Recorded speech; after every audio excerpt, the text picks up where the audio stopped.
नमस्कार दोस्तों, आपका स्वागत है हमारे चैनल पर। जैसा कि हमारा टॉपिक चला था बीजीय व्यंजक एवं सर्वसमीकरण, तो इसमें अपन ने कुछ प्रश्नों को सॉल्व किया था। इसमें ही जो प्रश्नावली 9.2 है, जिसके कुछ प्रश्न दे रखे हैं, जिसको अपन सॉल्व करने की कोशिश करते हैं। पहला प्रश्न है कि निम्नलिखित का गुणनफल ज्ञात कीजिए। एक्स वाई, वाई जेड और जेड एक्स जो है, ऐसे ही मैंने कुछ प्रश्न लिए हैं। इन सब का अपन को क्या करना है, गुणनफल ज्ञात करना है। तो पहले प्रश्न को लेते हैं, एक्स वाई, वाई जेड और जेड एक्स, इनका अपन को क्या करना है, गुणनफल ज्ञात करना है। तो चलिए दोस्तों शुरू करते हैं। तो पहले प्रश्नों को लेते हैं। पहले प्रश्न में दे रखा है x y comma y z comma z x. तो इन तीनों को अपन को क्या करवाना है, गुणा करवाना है। तो इन तीनों को अगर अपन गुणा करवाएंगे तो इन तीनों के बीच में गुणा का निशान आ जाएगा।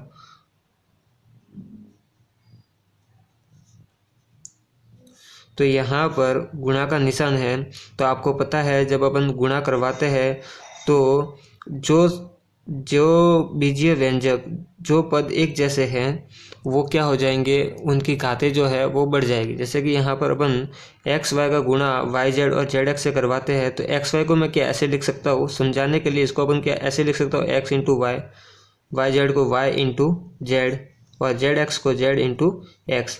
ये मैंने पहले बताया हुआ है कि जेड एक्स का मतलब क्या होता है, जेड और एक्स का गुणा होता है। इसलिए मैंने इनको क्या कर लिया, सबको गुणा के रूप में लिख दिया। अब यहाँ पर क्या है, एक्स और एक्स ये सभी गुणे में है, तो इनको मैं पास में लिख लेता हूँ ना। एक्स और एक्स को मैं क्या करूँगा, पास में लिख लेता हूँ। वाई और वाई है तो इनको भी मैं पास पास में लिख लेता हूँ। जेड और जेड है तो इनको भी मैं पास पास में लिख लेता हूँ। सभी गुणा में थे, इसलिए मैंने सबके बीच में गुणा का निशान रखा है। अभी अपन क्या करें, इनका गुणा करवाते हैं।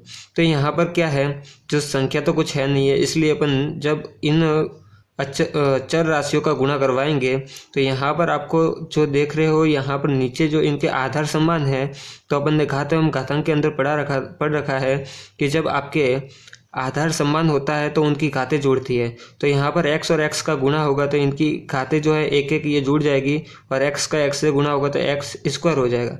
ऐसे ही अपन जब y और y का गुणा करवाएंगे तो ये y स्क्वायर हो जाएगा, और z का गुणा करवाएंगे तो z स्क्वायर हो जाएगा। अब तीनों के बीच में क्या है, गुणा का निशान है। तो यहाँ पर जैसे ही इनका गुणा करवाएंगे तो बीच में से गुणा का निशान हट जाएगा और ये इनका सीधा गुणा हो जाएगा। एक्स स्क्वायर, वाई स्क्वायर और जेड स्क्वायर इसका आंसर आ जाएगा। ये मैं स्टूडेंट्स, ये अपन यहाँ से डायरेक्ट ये लिख सकते थे, क्योंकि अपन को पता है एक्स और एक्स ये सभी गुणे में ही है। तो एक्स और एक्स का गुणा होता तो एक्स स्क्वायर हो जाता, वाई और वाई का गुणा होता तो वाई स्क्वायर हो जाता, और जेड का गुणा होता तो जेड स्क्वायर हो जाता। लेकिन इसको सही तरीके से समझाने के लिए मैंने इसको थोड़ा सा ओपन करके लिख दिया। एक्स वाई को x into y, y into z, z into x करके लिख दिया, और फिर इनको पास पास में लिख दिया, जिससे आपको समझ में आए कि यहाँ पर असल में हो क्या रहा है। यहाँ पर जब आपके क्या होती है, आधार समान होते हैं तो घात एवं घातांक के नियम के अंदर अपन ने पढ़ रखा है कि जब आधार समान होती है तो घातें जुड़ती है। कब, जब उनके बीच में गुणा का निशान हो। तो यहाँ पर आधार समान है और बीच में गुणा का निशान है, इसलिए इनकी घातें जुड़ जाएगी। और दोनों के ऊपर कोई घात नहीं है तो घात कितनी होगी, एक, और दोनों की एक एक घात जोड़कर एक्स स्क्वायर होगा। ऐसे ही वाई और वाई की घात एक एक होगी, वाई स्क्वायर हो गया। जेड और जेड की घात एक एक होगी तो जेड स्क्वायर हो गया। तो ये इसका गुणा हो गया। ऐसे ही अपन दूसरे प्रश्नों को करते हैं। अपना जो दूसरा प्रश्न है उसमें दूसरा जो दे रखा है, उसमें दे रखा है ए कॉमा माइनस का ए स्क्वायर कॉमा ए क्यूब। तो इन सबको गुणा करवाना है तो बीच में गुणा का निशान कर देंगे, ए गुणा। अब यहाँ पर माइनस का निशान है और ए स्क्वायर, तो दो निशान पास पास में नहीं रह सकते, इसलिए अपन क्या कर देंगे, इसको ब्रैकेट में रख लेंगे। तो माइनस का ए स्क्वायर है ना, इसको मैं ब्रैकेट में लिख दूंगा, क्योंकि दो निशान पास पास में अपन नहीं लिख सकते, इसलिए इनके बीच में मैंने ब्रैकेट का निशान कर दिया है। और अब गुणा करवाएंगे ए क्यूब से। तो यहाँ पर भी वही नियम काम करता है, जब आधार समान होती है तो घातें जुड़ेगी। इसकी घात कुछ नहीं है तो कितनी होगी, एक, एक, और इसकी दो और इसकी तीन। तो आधार सबके नीचे क्या है, ए ही है ना, ए। तो ए जो है ए का गुणा होगा तो इनकी घातें जो है जुड़ जाएगी, तो ए की घात तो हो जाएगी 6। लेकिन यहाँ पर अपन देखें तो ये जो माइनस का ए स्क्वायर है, माइनस का ए स्क्वायर की मतलब क्या हो गया, माइनस और माइनस, माइनस का ए स्क्वायर है, माइनस का ए स्क्वायर है। यहाँ पर माइनस के ए स्क्वायर के आगे कुछ नहीं है तो एक होगा। जब एक का गुणा इन सब के आगे क्या होगा, एक ही होगा ना। यहाँ पर भी इसके आगे भी एक है, इसके आगे भी एक है, तो ये एक जो है वो तो थे प्लस के, ये माइनस का 1 है और ये प्लस का 1 है। तो इन तीनों का अपन गुणा करवाएंगे तो ये प्लस और माइनस का जब गुणा होगा, माइनस का ये 1 है, प्लस और माइनस का जब आप गुणा करवाते हैं तो क्या हो जाता है माइनस, और जब प्लस और माइनस का गुणा आपके माइनस हो जाएगा और ये माइनस का गुणा जब वापस आप प्लस से करवाओगे तो माइनस प्लस वापस क्या हो जाएगा माइनस, तो माइनस का 1/6 इसका आंसर आ जाएगा। क्योंकि ये जो था ये प्लस का था, ये माइनस का था, ये प्लस का था, तो प्लस माइनस माइनस, माइनस का प्लस से गुणा करेंगे तो वापस माइनस आ जाएगा। ये माइनस का ए स्क्वायर है, ऐसे नहीं है कि माइनस का ए लिखा और इसकी घात, इसके बाहर घात 2 है। अगर ऐसा होता तो ये माइनस ए इंटू माइनस ए हो जाता, प्लस का ए हो जाता। तो यहाँ पर ये समझना अपन को ज़रूरी है कि यहाँ पर जो अपन को दे रखा है वो माइनस का ए, और माइनस का ए अगर ऐसा लिखा होता तो अपन इसको प्लस का ए लिख लेते, लेकिन अपन को डायरेक्ट ही माइनस का ए स्क्वायर दे रखा है तो ये ऐसे ही रहेगा, ये प्लस में नहीं होगा। तो माइनस ए माइनस का ए है, ये प्लस का ए और ये भी प्लस का है, तो प्लस और माइनस माइनस, प्लस और माइनस माइनस हो जाएगा, और माइनस का जब वापस प्लस से गुणा करेंगे तो माइनस का 1/6 इसका आंसर आ जाएगा। ऐसे ही अगला प्रश्न है अपना। तो यहाँ पर दूसरे जो तीसरा प्रश्न है इसके अंदर आपके संख्याएं भी आ रही है और चर राशियाँ भी आ रही है। तो पहले क्या करते हैं, संख्या का गुणा करवा लेते हैं और फिर चर राशियों का गुणा करवाएंगे। तो क्या हो जाएगा, अगर मैं इसको मैं डायरेक्टली हल कर सकता हूँ, लेकिन आपको समझाने के लिए इसको मैं थोड़ा ओपन करके लिख रहा हूँ ताकि आपको समझ में आए कि हो क्या रहा है। तो 2 है, इसको 2 ही लिखेंगे। 4y का मतलब 4 और y क्या है, गुणा में है। 4 और y गुणा में होते हैं, जब 4 और y का गुणा करते हैं तभी तो 4y आता है, दोनों के बीच में से सिर्फ गुणा हट जाता है। इन दोनों का गुणा क्या होता है 4y, पहले बताया हुआ है। तो ये 4y जो है इसको मैं 4 गुणा y के रूप में वापस लिख लेता हूँ। ये 8y स्क्वायर है ना, इसको 8 इंटू वाई स्क्वायर के रूप में लिख लेता हूँ, और 16y क्यूब है, इसको 16 इंटू वाई क्यूब के रूप में लिख लेता हूँ। अब क्या करता हूँ, संख्या को पास में लिख लेता हूँ। सभी गुणा में, इसलिए गुणा ही रहेगा, बीच में निशान जो है वो गुणा का ही रहेगा, बीच में गुणा का निशान, क्योंकि सबके बीच में क्या है गुणा ही है ना, इसलिए 2, 4, 16 और 8 इन सब के बीच में तो गुणा का निशान रहेगा। और जो y ये भी है, गुणा में ही है, तो इनको भी आप गुणा में पीछे लिख दो, y स्क्वायर और y क्यूब। तो क्या आ जाएगा 2, 4। तो यहाँ पर आप संख्याओं का गुणा करवाओगे तो आपके पास कितना आ जाएगा, संख्याओं का अगर आप गुणा करवाओगे, 2 का 4 से गुणा करेंगे तो कितना हो जाएगा, 2 चौक 8, 8 का आप 16 से गुणा करवाओगे तो 8 का 16 से गुणा करवाओगे तो आपके पास कितना आ जाएगा, 16 8 128, 128 का जब आप वापस 8 से गुणा करवाओगे तो आपके पास आ जाएगा 1024। और यहाँ पर y इन सब का भी गुणा करवाना है। यहाँ पर भी क्या है, आधा सम्मान है तो घाते जुड़ जाएगी, y की घात यहाँ पर 1 होगी, इसकी y की घात 2 है, यहाँ पर y की घात 3 है, तो 1 और ये 2 और 3, तो y की घात कितनी हो जाएगी 6।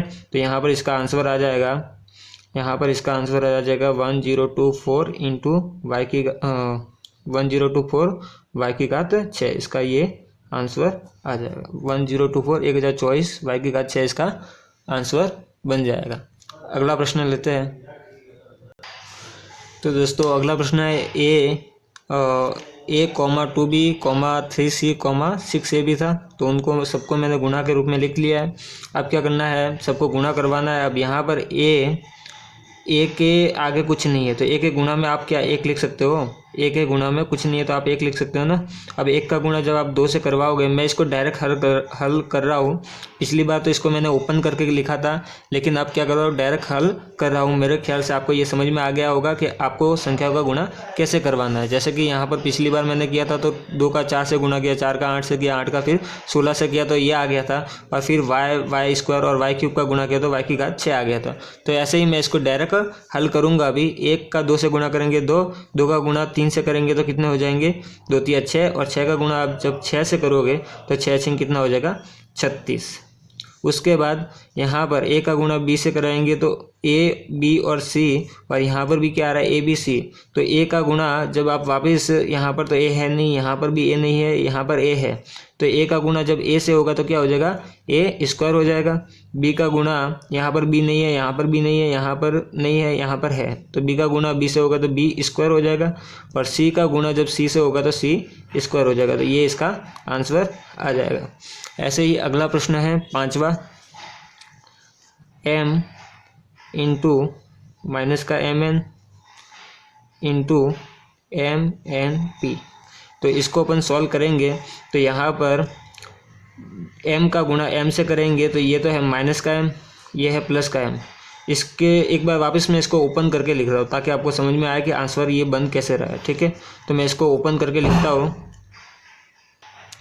मैं इसको ओपन करके लिख रहा हूँ m इंटू माइनस का m n है तो इसको मैं माइनस का m गुणा n करके लिख रहा हूँ। माइनस के जो m था इसको मैंने ब्रैकेट में रख लिया है ताकि क्या है कि ये जो माइनस और गुणा का निशान है ये दोनों अलग रहे। ठीक है, दो निशान पास पास में नहीं रह सकते।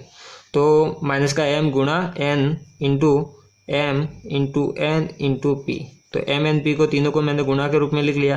अब क्या करते हैं, m m और m इन तीनों का गुणा करवाऊंगा तो यहाँ पर m m और m तीनों का गुणा होगा तो क्या हो जाएगा, m की घात 3 हो जाएगा। और यहाँ पर क्या है, निशान माइनस का है। यहाँ पर देखो plus minus minus minus plus minus आ जाएगा, माइनस का m क्यूब, तो ये आ गया माइनस का m क्यूब। अब किससे गुणा करवाना, n वाले का, n का n से गुणा होगा तो n स्क्वायर हो जाएगा और यहाँ पर लास्ट में रह जाएगा आपके p, तो p से लास्ट में गुणा करवाना है। अब इन तीनों का आप गुणा करवाओगे तो m क्यूब का n स्क्वायर और p से गुणा होगा, तो यहाँ से सिर्फ गुणा का निशान आपको हटा देना है, m क्यूब n स्क्वायर और p ये आ गया।